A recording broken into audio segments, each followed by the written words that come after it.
आज हमारे साथ एक बहुत ही जाने माने पहलवान यूरोप के मौजूद हैं और हम इनसे ख़ास बातचीत करेंगे और इनके जीवन शैली के बारे में जानेंगे और आपको स्वास्थ्य के लिए कैसे सहायता हो सकती है इसको लेकर भी हम जानकारी लेंगे। जी, आपका परिचय? मेरा नाम मोहम्मद टीपू खान है। मैं इंडिया का ही हूँ रहने वाला। 20-21 साल मेरे हिंदुस्तान में ही गुजरे हैं। उसके बाद मैं पढ़ाई के लिए इंग्लैंड चला गया था। इंग्लैंड से मैंने मास्टर्स की है, मास्टर्स इन ह्यूमन रिसोर्स। उसके बाद वहाँ पे तकरीबन 3.5 साल मैंने नौकरी की। 5 साल मेरा अरसा वहीं पे गुजरा। तो आज आप यूरोप में जाने माने पहलवान हैं, इंडिया में भी आपका नाम है। जी जी। आज हमारा सौभाग्य है, आज आप हमारे चैनल पे आए हैं। जी जी। तो ये पहलवानी की लाइन में और ये जो फिटनेस की उसमें आप कैसे आए, कैसे आपको लगा कि मुझे आना चाहिए, क्या कारण रहा है? जी जी सर, पहले तो शुक्रिया मैं आपका अदा करना चाहूँगा कि आपने मुझे मौका दिया यहाँ पे आके बोलने का।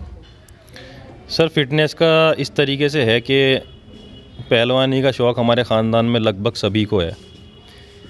पहलवानी मेरे फादर ने भी की, कुश्तियाँ भी उन्होंने लड़ी, मगर वो अपनी ज़िम्मेदारियों की वजह से इस काम में आगे नहीं बढ़ पाए क्योंकि उनके ऊपर रिस्पॉन्सिबिलिटी बहुत थी, तो उन्हें बीच में ही छोड़नी पड़ी। बाकी और बहुत अचीवमेंट की उन्होंने लाइफ में। मेरे दादा वही पहलवान थे, मेरे परदादा वो भी बहुत बड़े पहलवान थे, जाजवे के रहने वाले थे। तो ये क्या है कि एक तरीके से ये समझ लीजिए जेनेटिक है। मेरे 3 भाई हैं, तीनों को पहलवानी का शौक़ है। छोटा भाई क्रिकेटर है, सबसे छोटा वाला भाई है वो भी पहलवानी करता है। अभी वो बहुत छोटा है, 16 साल उसकी उम्र है। तो ये है कि हमें ये नहीं था कि हम लाइफ में प्रोफेशनली किसी काम को करें, कोई स्पोर्ट्स को लें, पर यह था कि फ़िटनेस अपनी ज़रूर रखें। तो सर, इसी चीज़ को मद्देनज़र रखते हुए मैंने इसमें थोड़ा सा तवज्जो दिया, अपने ऊपर कोशिश की, मेहनत की। पहलवानी में आपको कब लगा कि मुझे आना चाहिए? आपने पढ़ाई की इंग्लैंड में, आपने वर्क किया, पहलवानी में आप कैसे आए? क्या लगा आपको कि मैं भी पहलवानी में आ जाऊँ? परिवार ही जी सर, जब मैं छोटा था तो मेरा दोस्त था, उसके साथ में जिम में जाया करता था वैसे ही वेट उठाने के लिए। तो वो जिम ओपन जिम था, वहाँ पे वेट रखा रहता था, हम दौड़ भी लगाते थे, दंड बैठक लगाते थे। तो जिम के बिल्कुल जस्ट बराबर में अखाड़ा था। तो जब मैंने अखाड़े को देखा और वहाँ पहलवान देखे, उस वक्त मेरी उम्र 14 या 15 साल थी। अखाड़ा शब्बू खां से हूँ जी। शब्बू खां बहुत बड़े पहलवान हुए, उन्हीं के नाम पर हमारा अखाड़ा चल रहा है। और वहाँ पे हमारे उस्ताद जो हैं वो उस्ताद अल्ताफ़ हैं, और जो मेन ज़िम्मेदार हैं जमशेद खलीफ़ा और फुरकान भाई हैं, वो वहाँ के मेन ज़िम्मेदार हैं, ये 3 बंदे। तो इनसे मेरी मुलाकात हुई। इन्होंने मुझे, बहुत पुरानी बात है सर, हो गए इस बात को 17 साल, उन्होंने मुझसे कहा कि भाई तुम यहाँ आओ, हमारी तरफ से फुल सपोर्ट मिलेगा और तुम तैयारी करोगे, तुम्हारी मेहनत रंग लाएगी आने वाले वक्त में। तो सर मैं बहुत अट्रैक्ट हुआ उससे और मैंने शुरू कर दी पहलवानी। तो पहलवानी आपने पढ़ाई से पहले शुरू कर दी सहारनपुर से ही? जी जी जी, तब मैं 9th क्लास में था, तभी से मैं दिलचस्पी लेता था। मैं पहलवानी भी करता था और साथ साथ पढ़ाई भी करता था। एग्ज़ाम के टाइम में मैं बहुत कम कर देता था अपनी पहलवानी, और जब एग्ज़ाम्स हो जाते थे फिर मैं दोबारा शुरू कर देता था। यहाँ पे जुमे का दंगल होता था, आस पड़ोस में बहुत दंगल होते थे, मैं सब में गया, सब में जाके कुश्तियाँ भी लड़ता था। और आहिस्ता आहिस्ता इसमें पहलवानी एक ऐसा गेम है, इसमें इंसान जितनी मेहनत करेगा, जितना इसको वक्त देगा, वो बढ़ता चला जाता है, आगे निकलता चला जाता है। अभी तक आपने कुछ अवार्ड वगैरह उसके बारे में बताइए जो आपने हासिल किए हो अपनी फिटनेस को लेके पहलवानी से। सर यूँ तो सहारनपुर में मैं बहुत कुश्तियाँ लड़ा हूँ और जीता भी हूँ। अच्छे पहलवान भी हैं उसमें, 19 भी हैं, 21 भी हैं।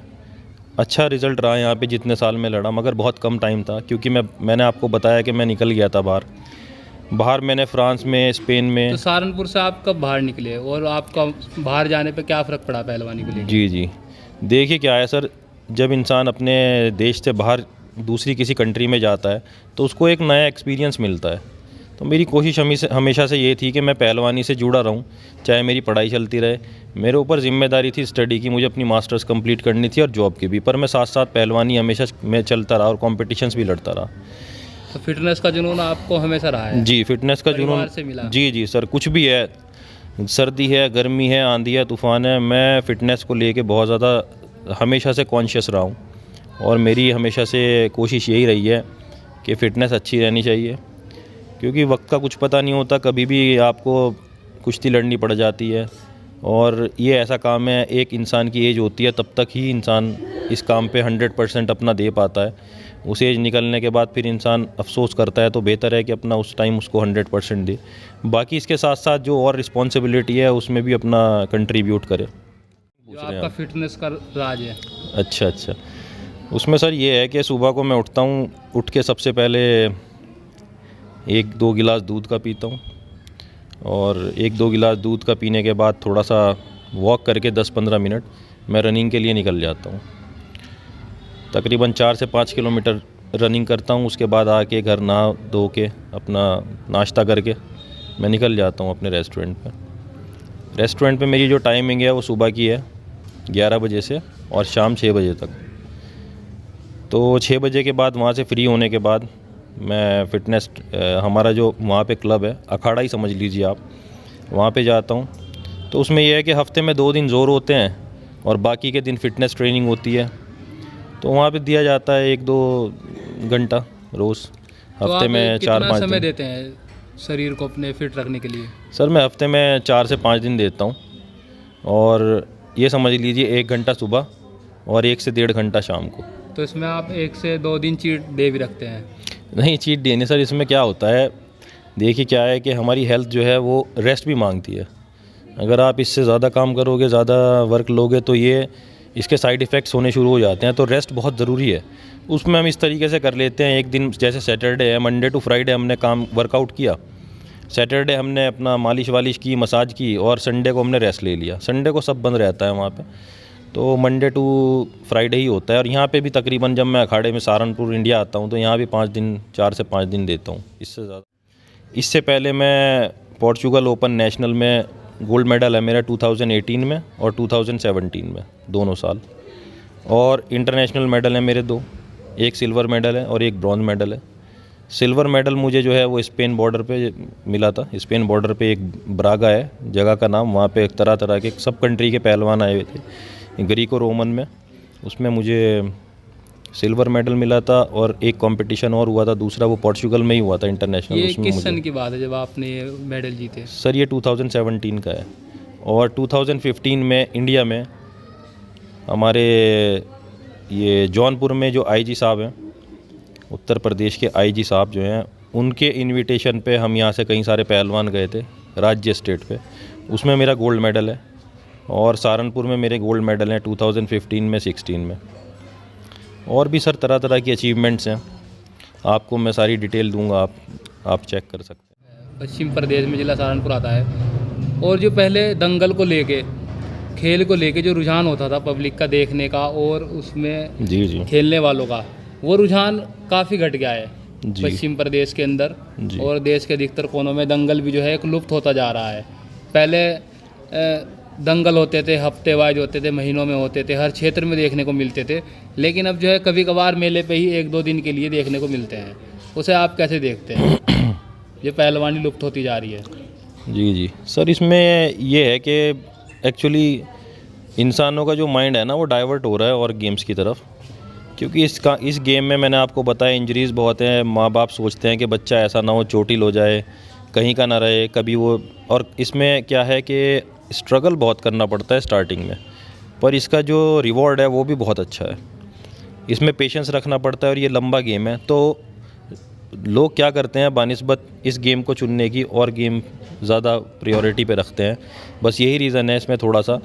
बाकी आपने जैसे कि कहा, तो हफ्ते के दंगल अभी भी हो रहे हैं सर, और महीने के भी होते हैं, हफ्ते के भी होते हैं। अगर आप पंजाब में जाएंगे, महाराष्ट्र में जाएंगे, वहाँ बहुत बड़ी बड़ी कुश्तियाँ होती हैं, बड़े बड़े पहलवान आते हैं, बहुत अच्छे अच्छे पहलवान रेसलर आते हैं, और पब्लिक भी बहुत आती है, कई हज़ार की तादाद में पब्लिक आती है। आप सहारनपुर से निकले, यूरोप तक आप पहलवानी कर रहे हैं। जी, मैंने क्या कि पश्चिम प्रदेश में, जिसमें हमारा जिला सहारनपुर भी आता है, जी मैं लुप्त होता जा रहा है। इसके बारे में आप कैसे? नहीं सर, कोशिश कर रहे हैं इसको बढ़ाने की।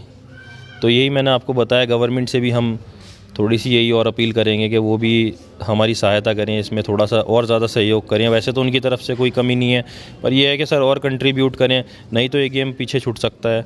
मैट पे आप देखें तो मैट पे बहुत आगे निकल चुका है। हमारे इंडिया के पहलवान बहुत अच्छी तरक्की पे हैं और उन्होंने बहुत अच्छे अच्छे मेडल लेके आ रहे हैं। ओलंपिक में भी मेडल हैं, वर्ल्ड चैम्पियनशिप में भी मेडल हैं, कॉमनवेल्थ में बहुत अच्छे अच्छे मेडल्स हैं, एशियन चैम्पियनशिप में बहुत अच्छे मेडल्स हैं।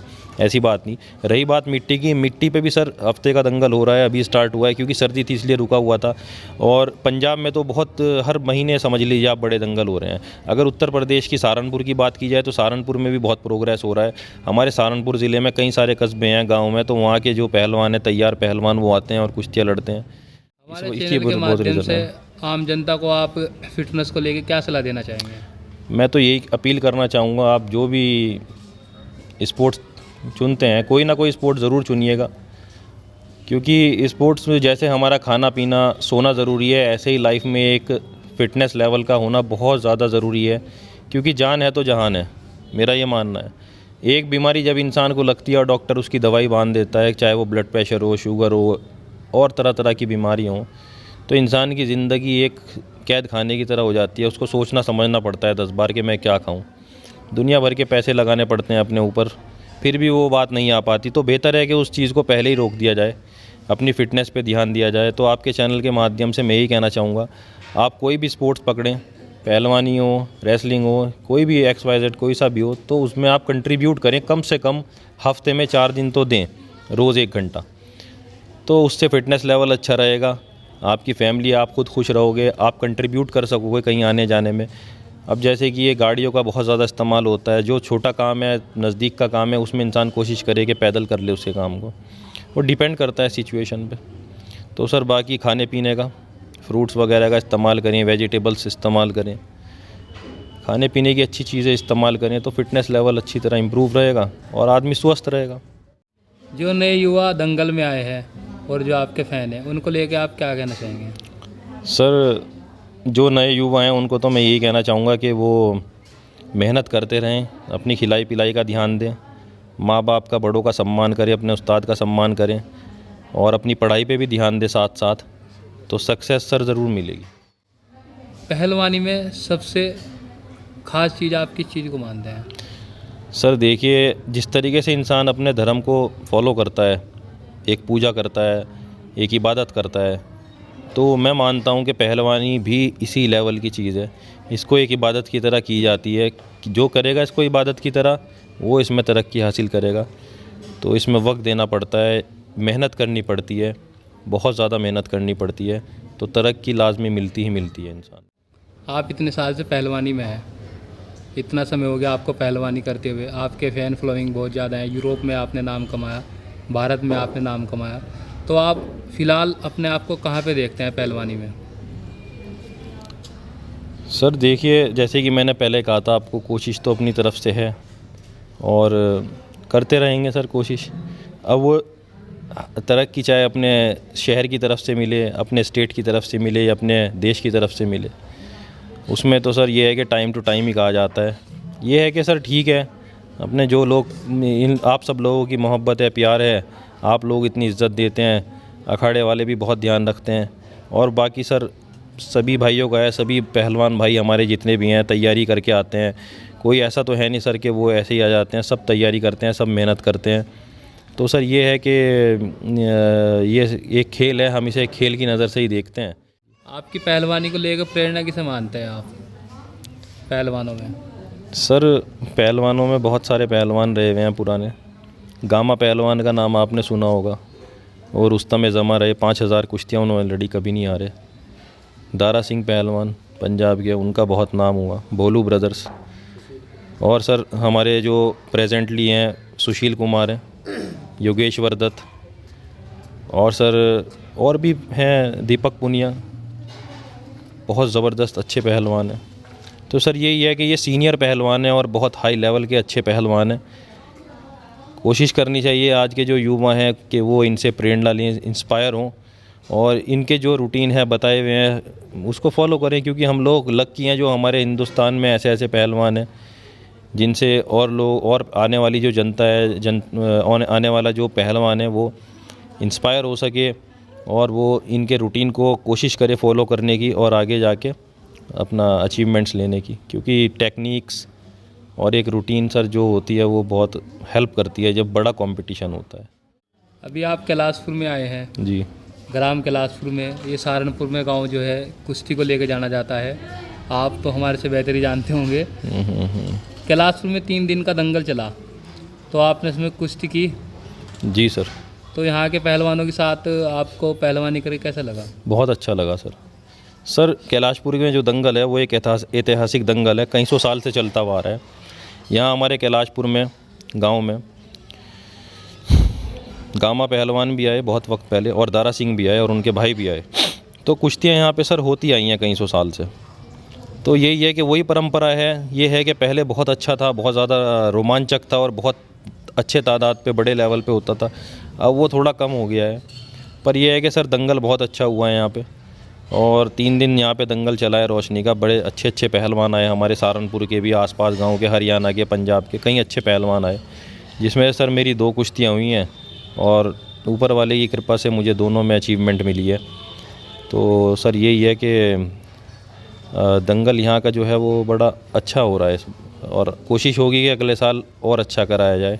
कमेटी से हम अपील करेंगे कि वो और अच्छा कराएं और अच्छे पहलवान बुलाएं, प्रचार करें। कैलाशपुर का दंगल को लेकर ऐतिहासिक रिकॉर्ड है, तो इसमें यहाँ पे आपने देखा होगा आबादी बढ़ती जा रही है, यहाँ पे जी, ज़मीनें कम होती जा रही है। तो आपको नहीं लगता कि कोई सरकार द्वारा कोई ज़मीन या कुछ ऐसा अखाड़ा बनना चाहिए यहाँ पे? जी बिल्कुल लगता है। देखिए सर, क्या है कि ये चीज़ ऐसी है जिसको आने में एक बहुत वक्त लग सकता है, क्योंकि एक आदमी का काम नहीं है, ये डिवाइड है। अगर कोई सेंट्रल गवर्नमेंट से कोई ऐसा लॉ पास होता है तो वो डिस्ट्रीब्यूट होने में हमारे सभी स्टेट में और फिर ज़िलों में उसे वक्त लग जाएगा। इसमें सर पहलवानों को तवज्जो लेना और उनका इंटरेस्ट बहुत ज़्यादा ज़रूरी है, और उस्ताद खलीफाओं का भी बहुत ज़्यादा इंटरेस्ट लेना ज़रूरी है। वही गवर्नमेंट से जाकर अपील करेंगे, जहाँ जहाँ के भी वो होंगे, गांव के हों या ज़िले के हों, कि भाई हमें कुछ ऐसी चीज़ दी जाए, कोई ऐसा लैंड दिया जाए जहाँ पे ट्रेनिंग सेंटर हो। और वो ट्रेनिंग सेंटर हो सर, उसमें तो सभी का फ़ायदा है। तो गवर्नमेंट से मैं यही अपील करूँगा कि इस तरीके की चीज़ें होनी चाहिए। सभी कम से कम एक ज़िले में एक इस तरीके का तो होना ही चाहिए, जहाँ पे इंसान जाके पहलवानी के हिसाब से करे। जानकारी देने के लिए बहुत बहुत धन्यवाद। शुक्रिया, बहुत बहुत थैंक यू सर।